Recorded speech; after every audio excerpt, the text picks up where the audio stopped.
મા બેટીઓ મગફળી અને મકાઈની સાદડી પાથરીને ધંધો કરે તો પોલીસ લાઠીચાર્જ કરે છે। કેવડિયામાં દુકાનો બનીને તૈયાર છે, એ આજ દિન સુધી અમારા લોકોને આપી નથી। જેને પણ રોજગાર ધંધો કરવાનો હશે એને ખુલ્લી કરીને અમે દુકાન આપી દઈશું। કે તમે એક દુકાન લેશો તો તમારે જે ઘરની જમીન છે, ઘર છે, ઘરની આજુબાજુની જમીન છે, કે તમારે જે 5 એકર જમીન એ પહેલાં એમના નામે કરો, પછી અમને તમે ધંધો કરવા દુકાન આપીશું। ગુજરાતમાં વિશ્વની સૌથી ઊંચી પ્રતિમા એ સરદાર વલ્લભભાઈ પટેલની છે, જે એકતાનગર ખાતે સ્ટેચ્યુ ઓફ યુનિટીનું નિર્માણ કરવામાં આવ્યું છે।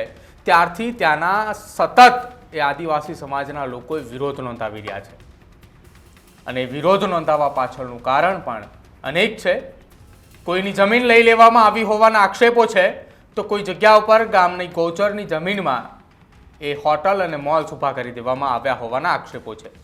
જો કે આ તમામની વચ્ચે આદિવાસી સમાજના લોકોના ભરણ પોષણ માટે બનાવવામાં આવેલી દુકાનો પણ હવે એ છેલ્લા 3 વર્ષથી તાળાબંધી જોવા મળી રહી છે, અને તાળાબંધી સામે ધારાસભ્ય ચૈતર વસાવાએ હવે બાંયો ચડાવી છે।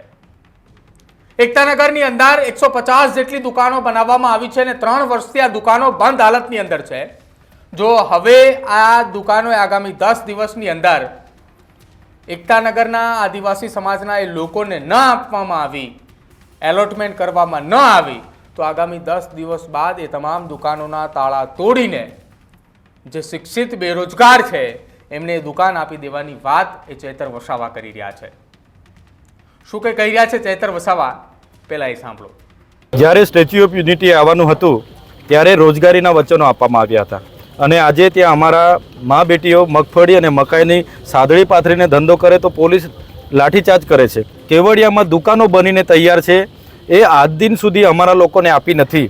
તો સરકાર આપવા માગે છે કે કેમ? નહીં તો આવનારા દિવસોમાં અમે જઈશું, લોકોને સાથે રાખીને જેને પણ રોજગાર ધંધો કરવાનો હશે એને ખુલ્લી કરીને અમે દુકાન આપી દઈશું।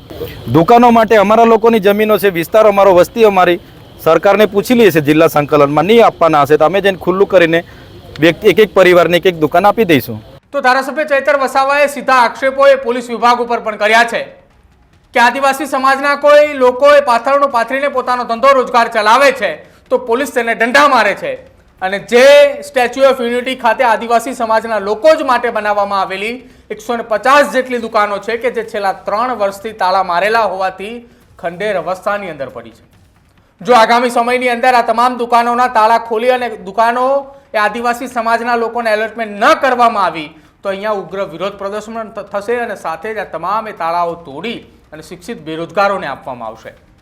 જો કે આદિવાસી સમાજના ત્યાંના સ્થાનિક આગેવાનો શું કહી રહ્યા છે એ પહેલા સાંભળી લો। ત્યાંની દુકાન જે બંધ પડી છે એની કન્ડિશન નિગમ કે એસઓયુ અમારા પાસે એવી માંગે છે કે તમે એક દુકાન લેશો તો તમારે જે ઘરની જમીન છે, ઘર છે, ઘરની આજુબાજુની જમીન છે, કે તમારે જે 5 એકર જમીન એ પહેલાં એમના નામે કરો, પછી અમને તમે ધંધો કરવા દુકાન આપીશું। અમે ઘણીવાર રજૂઆત કરી છે, પણ એ લોકો એમના કાયદામાં અમને ઉજવીને એ દુકાન અમને ધંધો કરવા માટે આપતા નહીં। આગામી રણનીતિ અમારી એ જ રહેશે કે અમને જો ધંધો કરવા નહીં આવે તો અમે ઉગ્ર આંદોલન પર ઉતરીશું, અને અમે અમારા જે બાપદાદાની જમીન છે એ જગ્યા એ લોકોએ કવર કરી છે, તો અમારી એક જ ઈચ્છા છે કે એ દુકાનો અમને ચલાવવા આવે, અને એ દુકાનો એક જગ્યા પર નથી, સેમ કેવડા હેલિપેડની બાજુમાં છે, નવાગામમાં છે, અને એસયુની બહારની જગ્યા પણ છે, પણ એ નિગમ અમને સ્થાનિકને ધંધો કરવા માટે આપતી નથી। તો સ્ટેચ્યુ ઓફ યુનિટી ખાતે લાખો લોકો એ પ્રવાસે આવતા હોય છે, અને એ પ્રવાસ દરમિયાન નર્મદા નિગમ દ્વારા છેલ્લા 3 વર્ષથી આદિવાસી સમાજના લોકોને સ્ટેચ્યુ ઓફ યુનિટી ખાતે બનાવવામાં આવેલી એ દુકાનો એલોટમેન્ટ ન કરવામાં આવતા હવે સ્ટેચ્યુ ઓફ યુનિટી ખાતે જ્વલંત આંદોલનના એ સૂર ઉઠી રહ્યા છે।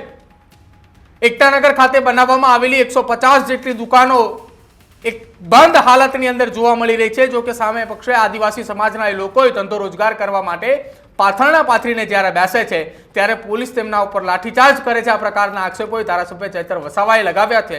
જો કે હવે આગામી સમયની અંદર જો આ દુકાનો એ આદિવાસી સમાજના લોકોને એલોટમેન્ટ ન કરવામાં આવે તો જ્વલંત આંદોલન સાથે આ તમામ દુકાનોના તાળા તોડી અને શિક્ષિત બેરોજગાર જે લોકો છે એમના દુકાનો સુપ્રત કરવામાં આવશે, અને આ આંદોલનના મીટ સાથે હવે એકતાનગરની અંદર જ્વલન આંદોલન થાય તેવી શક્યતાઓના એંધાણ દેખાઈ રહ્યા છે, ને એ આંદોલન એ આદિવાસી સમાજના એ લોકો એ કરવાના તૈયારીમાં છે, અને જેમાં ધારાસભ્ય ચૈતર વસાવાનું એ સમર્થન પણ જોવા મળી રહ્યું છે।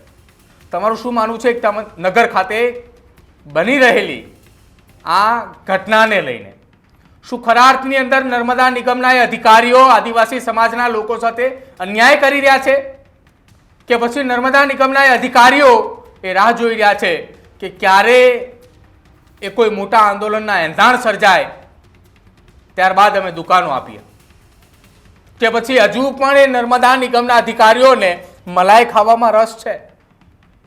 શું હકીકત છે? જો આપ જાણતા હોય તો જરૂરથી અમારા કમેન્ટ સેક્શનની અંદર જણાવજો. જોતા રહેજો ન્યૂઝરૂમ. નમસ્કાર.